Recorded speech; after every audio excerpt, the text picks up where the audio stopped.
వైజాగ్లో వీర్రాజు మర్డర్, హైదరాబాద్లో minister murder.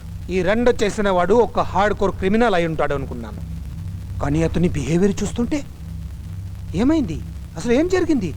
అసలు ఏంటి? నా కొడుకు క్రిమినల్ కాదు. కుటుంబం అంటే గౌరవం ఉంది. స్నేహానికి ప్రాణం ఇచ్చేవాడు.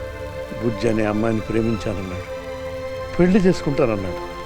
నిశ్చితార్థం కూడా ఏర్పాటు చేశాం. కాసేపట్లో నిశ్చితార్థం జరగాల్సి ఉండగా బుజ్జిని ఎత్తుకుంటూ వంశీ వెళ్ళాడు. వాళ్ళిద్దరిని వెతుక్కుంటూ మేము వెళ్ళాం. వంశీ జరగకూడదు జరిగిపోయింది. వాళ్ళిద్దరూ రక్తపు మడుగులో కనిపించారు. ఆ స్థితిలో స్పృహ లేకుండా పడున్న వాళ్ళిద్దరిని హాస్పిటల్కి తీసుకెళ్ళాము.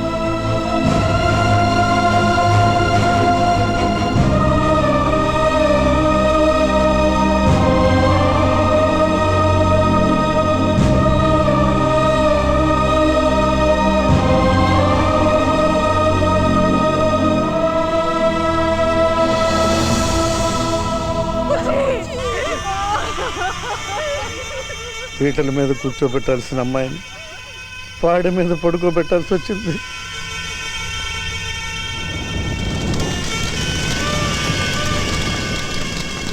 కోమాలో ఉన్న కొడుకు కళ్ళు తెరిస్తే ఆ అమ్మాయి లేదన్న నిజాన్ని వాడికి ఎలా చెప్పాలని మదన పడుతున్నాం మేము. వాడి పరిస్థితి చూసి అందరం షాక్ అయిపోయాం.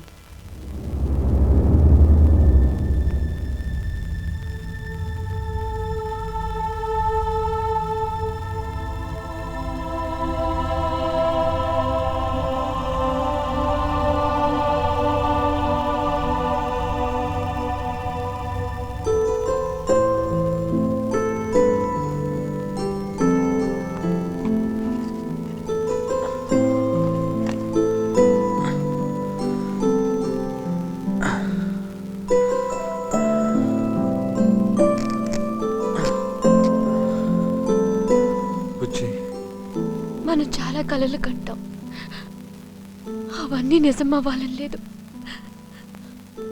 అందుకే నన్ను మర్చిపో వంశీ. చెక్కిందా నీకేమైనా? ఏం మాట్లాడుతున్నాను? నేను నిన్ను మర్చిపోవటం ఏంటి? జరిగింది ఒక పీటకలనుకుని నువ్వు మర్చిపో. ఇక ఈ టాపిక్ మన మధ్య ఎప్పుడు రాకూడదు. నువ్వు ఎప్పుడు నవ్వుతూ ఉండాలి, నవ్విస్తూ ఉండాలిరా. చనిపోయిన బుజ్జి ఉన్నట్టే ఊహించుకుని వాడు అలా గాల్లో మాట్లాడుతుంటే తట్టుకోలేకపోయాం. మా బుజ్జి ఎలా మాట్లాడుతుంది? నువ్వన్నా చెప్పనా?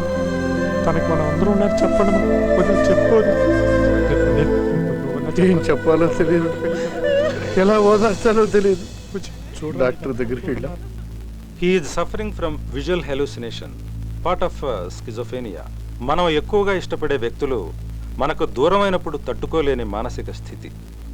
అందుకే వాళ్ళింకా తమ ముందే ఉన్నట్టు, తమతో మాట్లాడుతున్నట్టు ఊహించుకుంటూ ఉంటారు. ప్రస్తుతం మీ అబ్బాయి అలాంటి ఊహల్లోనే ఉన్నాడు.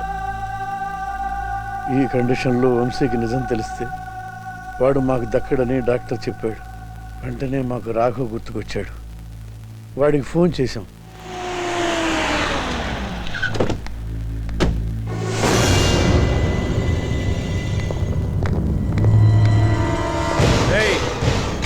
వాడిక్కడే ఉన్నాడు. వాడు గాని వాడి ఫ్యామిలీ మెంబర్స్ గాని ఒక్కడు కూడా బతకడానికి వీల్లేదు. దొరికినట్టు నరికేయండి, వెళ్ళండి. ఎవడు మాకు అండగా ఉంటాడనుకున్నామో వాడే వెన్నుపోటు పొడిచి నా కొడుకుని స్థితికి తెచ్చాడు.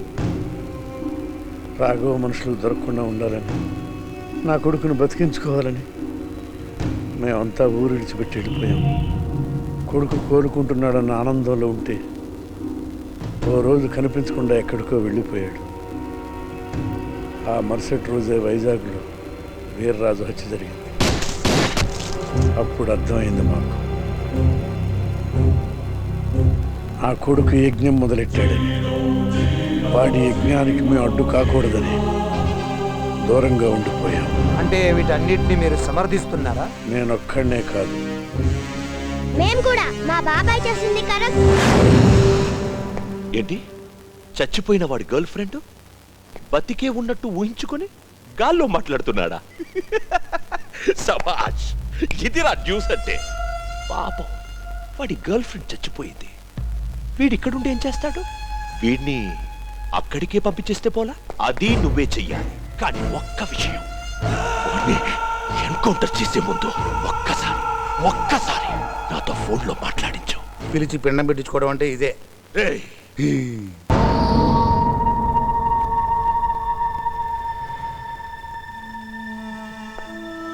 రాయ్ ఫోన్ నీకే, ఎవరో బాగా కావాల్సిన వాళ్ళంట, మాట్లాడు.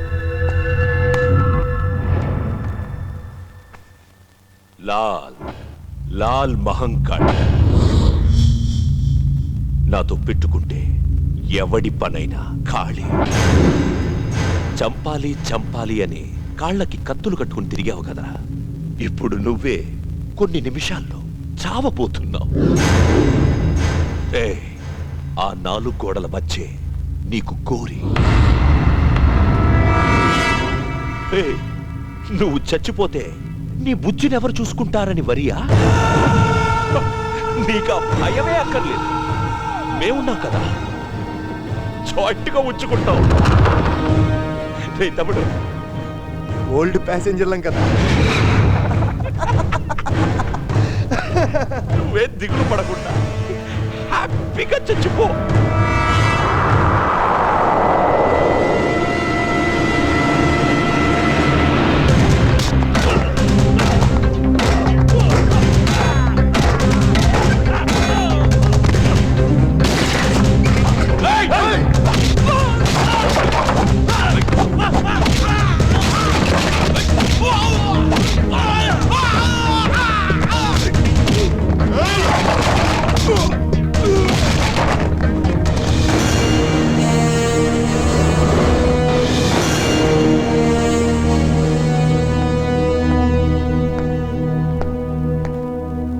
నువ్వేంటో తెలిసింది, నీ గతం ఏంటో తెలిసింది. నీకు జరిగిన దారుణానికి నువ్వే ప్రతీకారం తీర్చుకోవాలి. దొరికిన వాడిని దొరికినట్టే చంపే. భవిష్యత్తులో రౌడీ, గుండా, దాదా ఎవడైనా సరే ప్రేమికల జోలికి రావాలంటే గజ వనికి ఉచ్చపోయా. వెళ్ళు.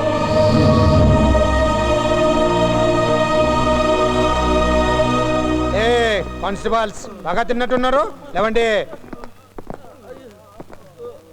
వీడి పేరేంటి? రాజేష్. కాదు, వంశీ కృష్ణం. వంశీ జైలు నుండి తప్పించుకొని పారిపోతుంటే నేనే ఎన్కౌంటర్ చేశాను. దీనికి మీరే సాక్ష్యం. ఇంకేం మాట్లాడొద్దు. ఇన్నాళ్ళు పై ఆఫీసర్ చెప్పాడు, మినిస్టర్ చెప్పాడు, వాడమ్మ మొగుడు చెప్పాడు అని అన్ను లఫంగి కేసుల్ని తారుమారు చేసిన మనం ఈ రోజు న్యాయం కోసం అన్యాయంగానైనా సరే ఒక మంచి పని చేద్దాం. కమాన్ ప్రొసీడ్.